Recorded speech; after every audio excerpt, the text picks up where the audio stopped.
Hello good morning to all of you. तो हम लोग आज बात कर रहे हैं इंग्लिश का 12th क्लास का, जिसमें हम लोग पोएम सेक्शन को स्टार्ट कर रहे हैं। तो आप लोग को देखना है कि अभी प्रोज का यानी कि पोएम का। अब पोएम में भी हम लोग का सबसे पहला चैप्टर क्या है, sweetest love I do not गो। हम लोग कुछ बतला चुके थे इसके बारे में, आगे हम लोग और डिस्कस करेंगे कि आगे हम लोग को क्या पढ़ना। तो हम लोग बात कर रहे हैं sweetest love I do not गो का। तो सबसे पहला प्रश्न आता है कि sweetest love I do not गो का राइटर कौन है, यानी कि लेखक कौन है। उसका नाम है जॉन डॉन। यानी कि ये जो तस्वीर में दिख रहा है आपको, इसका नाम क्या है, जॉन डॉन है, जो कि बहुत ही महत्वपूर्ण कवि है और अपना थेसिस दिए हैं, यानी कि थियोलॉजी जो पास किए हैं वो किस बिना पे किए हैं वो आपको समझना है। यानी कि मेटाफिजिकल पोएट के नाम से जाना जाता है। ये मेटाफिजिकल पोएट क्या होता है आगे हम लोग डिस्कस करेंगे। अगर बात करें जॉन डॉन का, तो जॉन डॉन का जन्म कहाँ हुआ था, लंदन में हुआ था। सबसे पहला प्रश्न आएगा कि जॉन डॉन जो है वो किस कविता के लेखक है, यानी कि sweetest love I do not गो के लेखक है। दूसरा क्वेश्चन आता है कि इनका जन्म कहाँ हुआ था, तो इनका जन्म हुआ था लंदन में, ठीक है। तीसरा क्वेश्चन है कि इसका जन्म कब हुआ था, तो 1572 ईस्वी में इनका जन्म हुआ था। यानी कि who is the writer of sweetest love I do not गो, तो क्या चीज आंसर होगा, जॉन डॉन इज ए, या जॉन डॉन इज नहीं बोल के हम वाज लगाएंगे। जॉन डॉन वाज राइटर, बोलना was writer of sweetest love I do not गो, क्योंकि वो जॉन डॉन अब नहीं है इस दुनिया में, ठीक है। इसलिए हम लोग इसको पास्ट में लेके लिखते हैं। क्लियर है। He was born at 1572 in London, यानी कि इनका जन्म जो हुआ था 1572 ईस्वी में, वो भी कहाँ हुआ था, लंदन में हुआ था। क्लियर है। ये एक रोमन कैथोलिक फैमिली से आते हैं। यानी कि अगर बात करें कि जॉन डॉन जो है वो किस फैमिली से आते हैं, तो रोमन कैथोलिक। अगर रोमन कैथोलिक का बात करें, यानी कि ये आते हैं क्रिश्चियन धर्म से, ठीक है। इसीलिए इसको क्या बोला जाता है, रोमन कैथोलिक, ठीक है। अगला बात करें कि ये पढ़ाई कहाँ करते थे, यानी कि टीच जो होता है वो कहाँ कर रहे थे, ऑक्सफोर्ड यूनिवर्सिटी में। लेकिन हुआ क्या, एक घटना ने इसको विदाउट डिग्री ये ड्रॉप आउट हो गए, यानी कि अपना डिग्री लेने से पहले ही क्या करेंगे, कॉलेज को छोड़ चुके थे। यानी कि अपना इन्होंने पूरा अपना डिग्री भी लिया नहीं था। अगला चीज बतला रहे कि ज्यादातर जो लिखते हैं वो क्या है, सॉन्ग है या सोनेट। अगर बोले सोनेट किसको कहते हैं, तो 14 लाइन के पोएम को क्वेश्चन आ जाए what is a sonnet. Sonnet is a 40 line poem. Clear है। अगला बात कर रहे हैं कि इसे किस चीज के नाम से जाना जाता है, तो मेटाफिजिकल पोएट के नाम से जाना जाता है। क्लियर है। अगर हम बात करें कि मेटाफिजिकल क्या है, मेटा मतलब होता है पर, यानी कि मेटा मतलब क्या होता है, मेटाफिजिकल। मेटाफिजिकल, मेटा का मतलब होता है पर, और फिजिकल का मतलब होता है भौतिक, यानी कि भौतिक पर निर्भर करता है, ठीक है। यानी कि वो इस तरीके के कवि हैं जो खाली भावुक नहीं होते हैं, उसमें तर्क भी जोड़ते हैं। हम बतलाने का सेंस क्या है मेटाफिजिकल का, वो हम लोग बात कर रहे हैं कि बियॉन्ड होता है। मेटा मतलब बियॉन्ड, यानी कि पर होता है, ठीक है।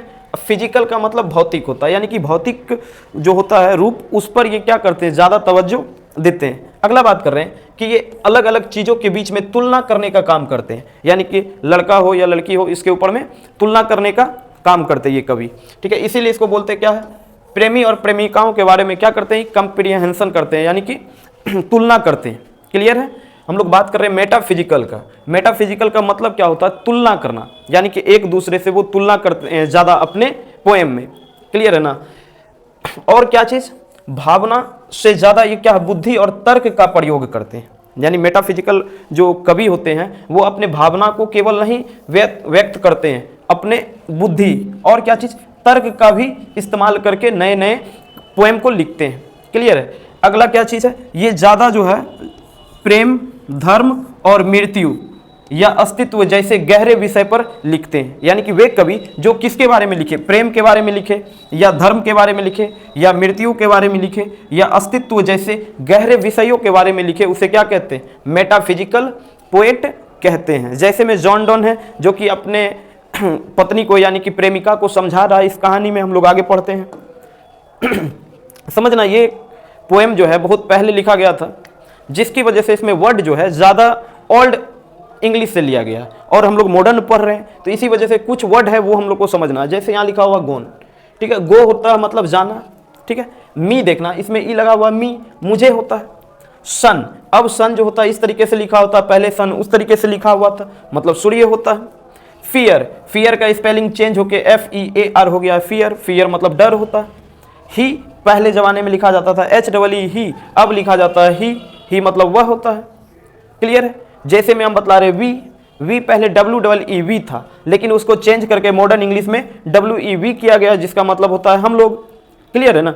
वैसे ही विंड WINDE लिखा होता था पहले, यानी कि ओल्ड इंग्लिश लिटरेचर में जो होता है वर्ड मीनिंग पहले ई लगा होता था, अब ई हटा दिया गया है, तो क्या हो गया विंड। विंड मतलब हवा होता है। आपको ये वर्ड मीनिंग याद रखना है, ताकि हम लोग जैसे ही चैप्टर स्टार्ट करें तो उस चैप्टर में हम इस सब का यूज करेंगे, वहां बतलाएंगे। देखिए ये ओल्ड लिखा हुआ है, इसका न्यू वर्जन आ चुका है।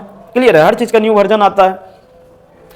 अगला हम बात कर रहे हैं वेयरनेस। वेयरनेस जो होता है ये ई हटेगा, तो वेयरनेस का मतलब क्या होता है, थकावट, यानी कि थकान होता है, यानी कि थकावट जो जिसको हम लोग थक जाते हैं जैसे।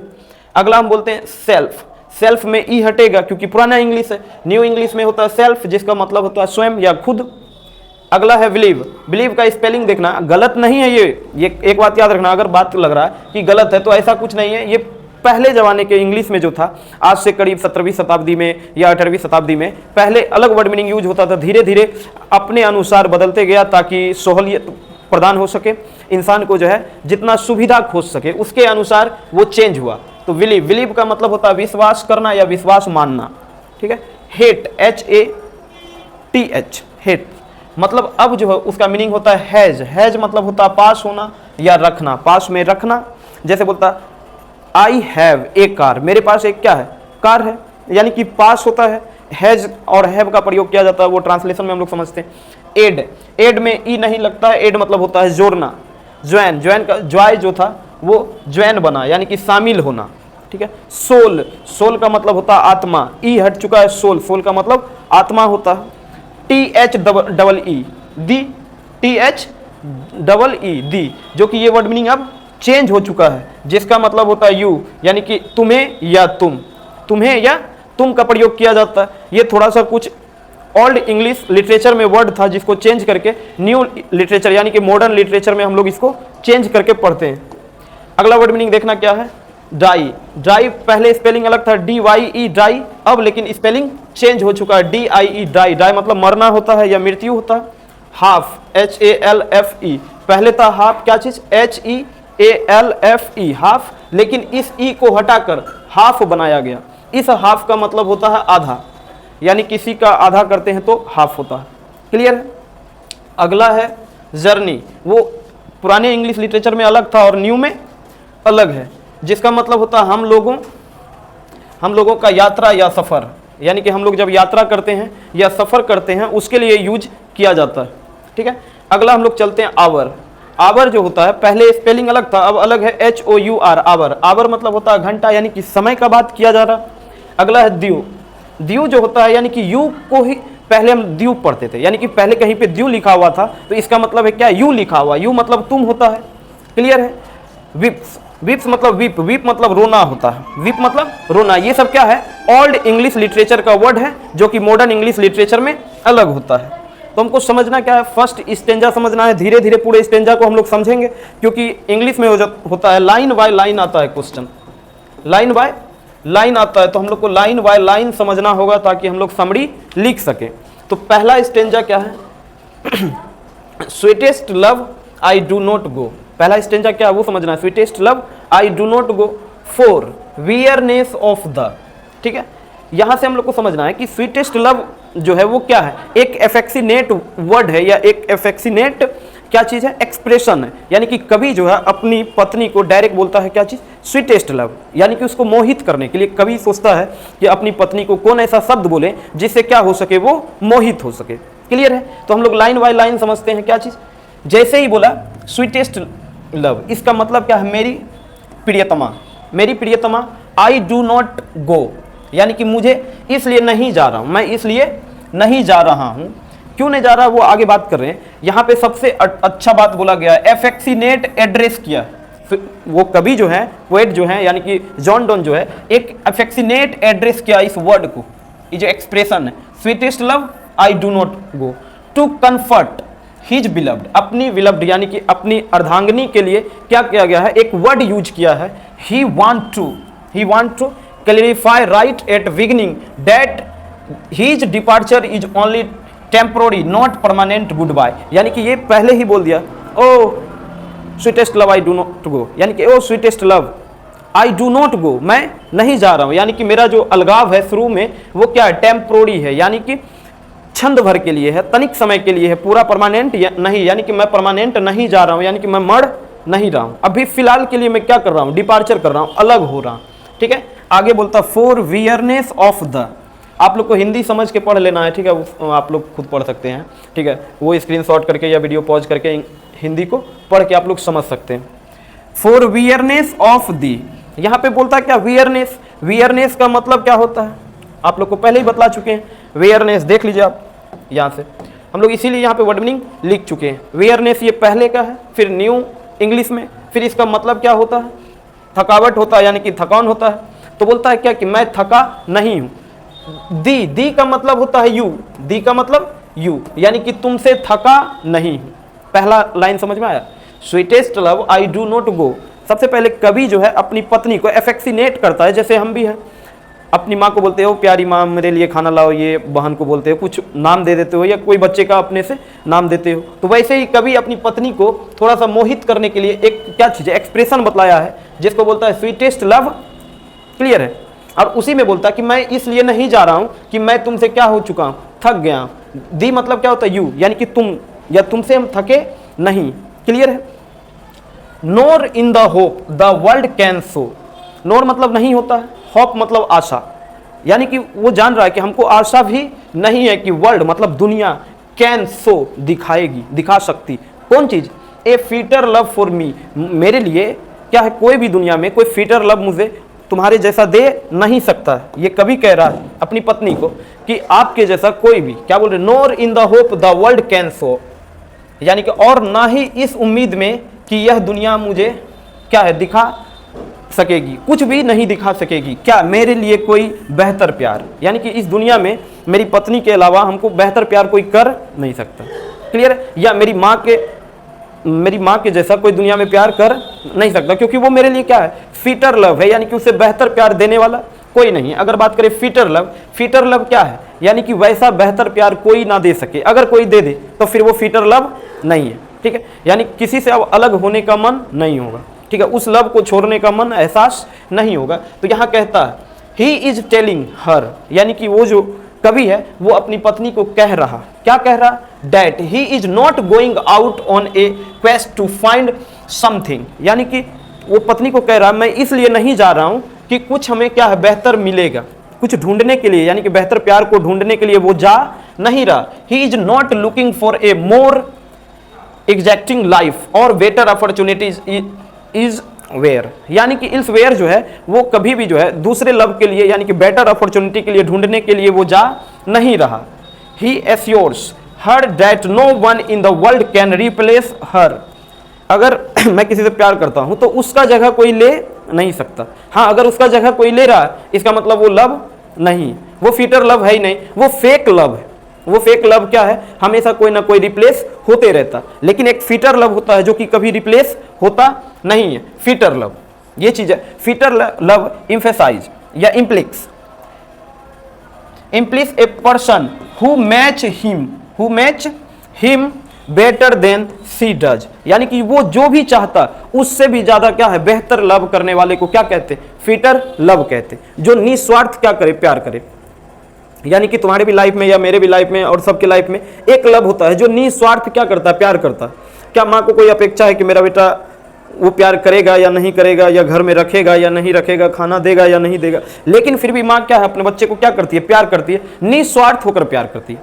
अगर वही कोई लेडीज है जो अपने बच्चे को क्या है प्यार नहीं कर रही, फीटर लव नहीं है, बहुत सारी ऐसी माँ को भी देखे होंगे जो क्या अपने बच्चे को क्या उतना प्यार नहीं करती है, ठीक है, अपने बच्चे को रहते ही क्या है वो भाग जाती है किसी दूसरे के साथ, इसका मतलब उसके पास फीटर लव नहीं है। फीटर लव का सेंस ही है कि अब क्या है दूसरे का बेहतर तलाश नहीं करना।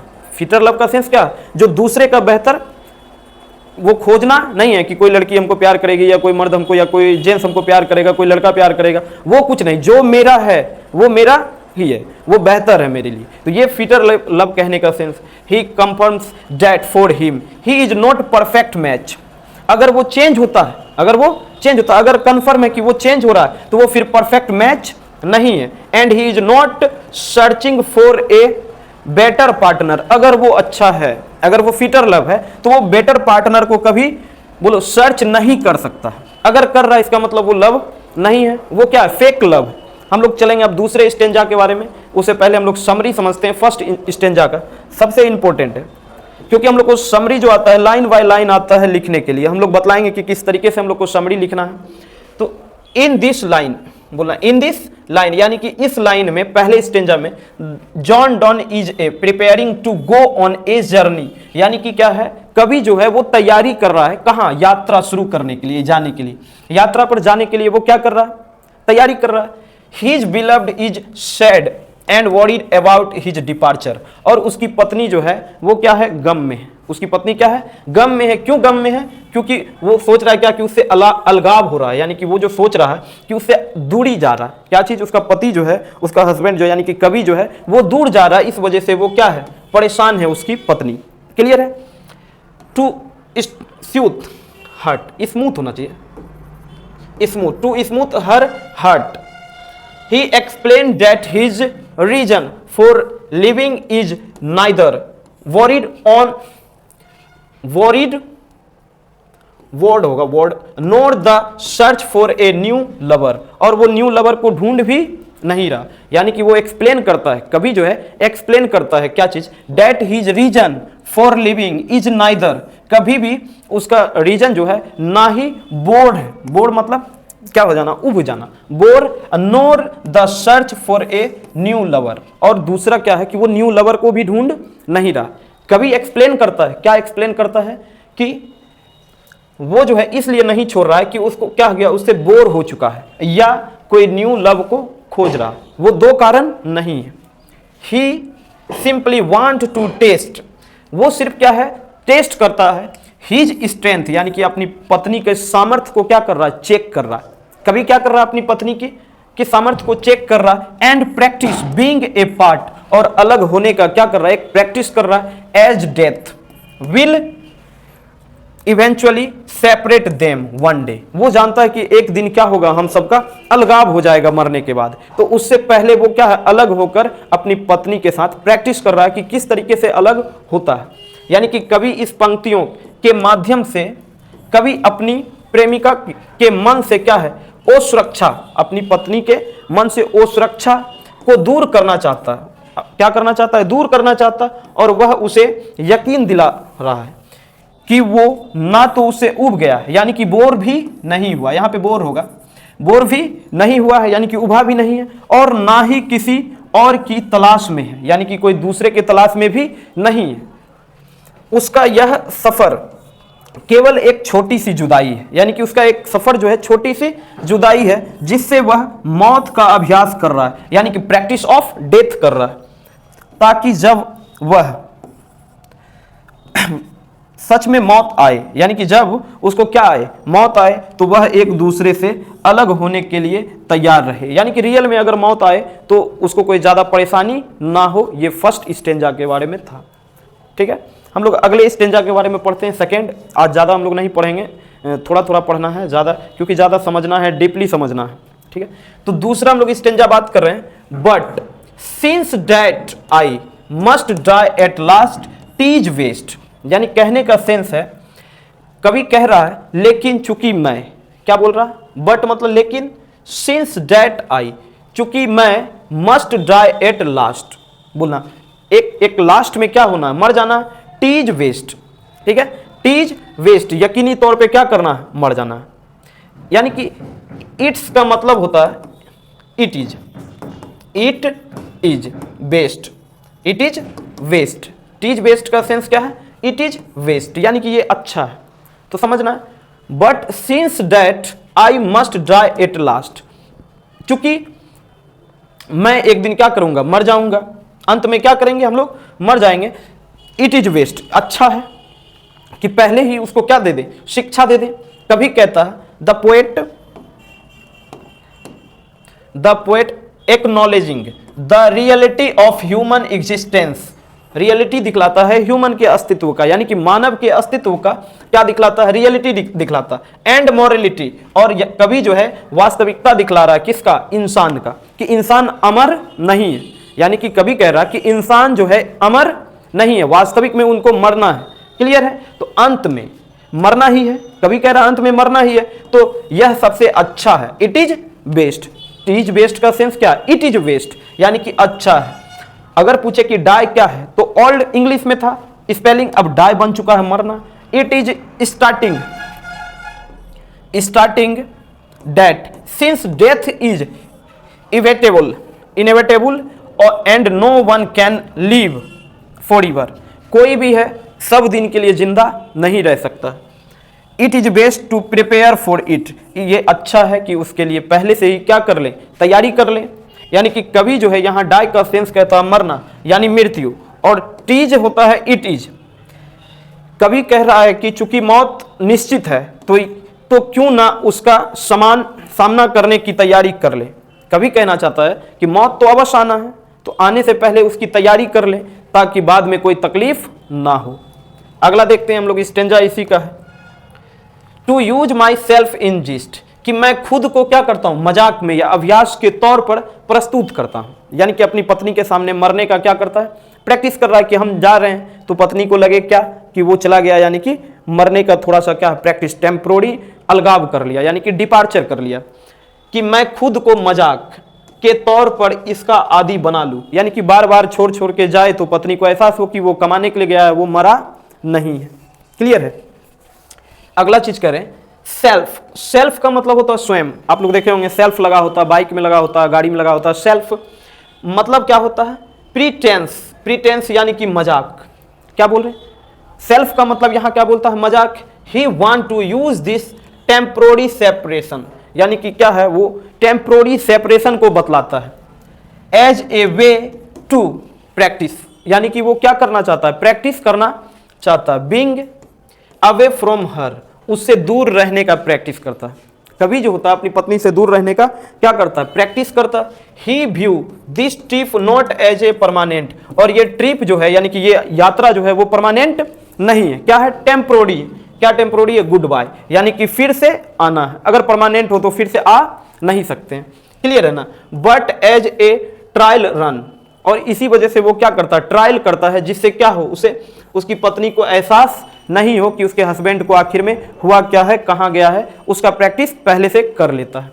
क्या करता है, यहाँ जिस्ट का मतलब मजाक है। यहाँ जिस्ट का मतलब क्या है, मजाक है, या खेल खेल में अभ्यास करना, यानी कि खेल खेल में अपनी पत्नी को क्या कर रहा है, एहसास दिला रहा है कि वह अपनी पत्नी से थोड़ा समय के लिए क्या कर रहा है, दूर जाकर देख रहा है कि वो अलग रहने के काबिल है या नहीं, यानी कि रह सकती है या नहीं रह सकती। Thus by feigned death to die, देखना, दस बाय फेंड। अगर बात करें कि फेंड क्या होता है, फेक। फेंड मतलब,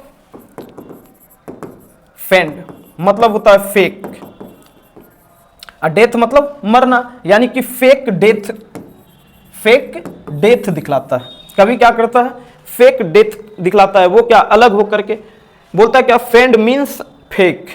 फॉर डॉन, यानी कि जॉन डॉन जो है वो क्या दिखला रहा है, separation from his lover feel like a small death. जैसे ही वो कमाने के लिए जाएगा, यानी कि उसको छोड़कर जाएगा, तो उसकी पत्नी को क्या लगेगा कि वो पति जो है वो क्या है, स्मॉल डेथ हुआ, यानी कि छोटे समय के लिए मर चुका है। जैसे कोई सऊदी गया कमाने के लिए, तो 2 साल के लिए वो वहीं रहेगा, तो उसकी पत्नी को एहसास है कि मेरा पति कहाँ है, सऊदी में खट रहा है, तो बोलना उसको तकलीफ ज्यादा होगा। और जिसका पति डेली आता है, उससे मिलता है, तो वो अगर एक बैग छोड़कर चला जाए या मर जाए, तो उसकी पत्नी को क्या है, ज्यादा एहसास होगा। लेकिन वो व्यक्ति जो पहले से अपनी पत्नी को छोड़कर कहीं विदेश में खट रहा है या देश के घर के बाहर खट रहा है, तो उसकी पत्नी को कम एहसास होगा। कवि यही समझाना चाहता है। By living her no end then coming back, और क्या है, 2 साल के बाद, यानी कवि का कहने का सेंस है कि फिर मैं पुनः आऊंगा। He is a practicing the act of dying, यानी कि मरने का क्या है, एक तरीका है। So that when the final और रियल डेथ कम, यानी कि वास्तव में वो मर जाए, it would not be a shocking और डिफिकल्ट, और उसकी पत्नी के लिए ये शॉकिंग नहीं है। कभी कहना चाहता है कि अगर मौत रियल में भी आ जाए तो इसका मतलब है उसकी पत्नी के लिए वो शॉकिंग का खबर नहीं होगा, क्योंकि उसको पता है मेरे हस्बैंड क्या है, कोई काम उम करने के लिए गए हैं। ये कहने का सेंस है यहाँ पे कवि के दूसरे लाइन में। जैसे इसी का समरी समझते हैं कि सेकेंड स्टेंजा में क्या समरी है। तो पहला चीज बोल रहा है कवि, क्या कह रहा है समझना। The poet is comforting his wife by saying, यानी कि कवि जो है अपनी पत्नी को कहना चाहता, क्या कहना चाहता, since we have to be separated by death, हम लोग एक दिन क्या होंगे, वन डे, एनी वे, किसी भी तरह से, किसी भी हाल में एक दिन हम सबको क्या करना है, मर जाना है। Let's treat this short trip, और इसी छंद यात्रा से, यानी कि इसी छंद यात्रा से ए फेक डेथ, यानी कि वो क्या है, फेक डेथ दिखलाना चाहता है। फेक डेथ कहने का सेंस है कि वो दिखावटी मौत को दिखला रहा है, यानी कि बनावटी मौत को दिखला रहा है कि हम जितना दिन के लिए बाहर रहेंगे तो तुमको लगेगा क्या कि वो हम मर चुके हैं, लेकिन क्या चीज, और ए प्रैक्टिस सेशन, और उसके लिए वो क्या है, एक प्रैक्टिस सेशन, अभ्यास का छंद बन चुका है कि मेरा पति क्या है, गया है, वो रिटर्न आएगा। It is a help me get used to the idea of being away from you, और तुमको एक आइडिया मिल सकेगा कि रियलिटी में अगर मेरा हस्बैंड डेथ कर जाए तो हम किस तरीके से अपनी जिंदगी को व्यतीत करेंगे। क्लियर है। आई विल श्योरली रिटर्न, मैं क्या करूंगा, अवश्य ही आऊंगा। कवि कहता है कि मैं अवश्य ही आऊंगा। तो आप लोग को ये 2 स्टेंजा पढ़ के आना है, समझ के आना है, और 10 स्टेंजा में हम लोग को पढ़ना है, यानी कि हम लोग को 5 दिन लगेगा ये पूरी तरीके से कंप्लीट करने में। यहाँ तक देखने के लिए धन्यवाद, और आगे आप लोग पढ़ते रहिए ताकि हम लोग का क्वेश्चन बन सके। क्लियर है।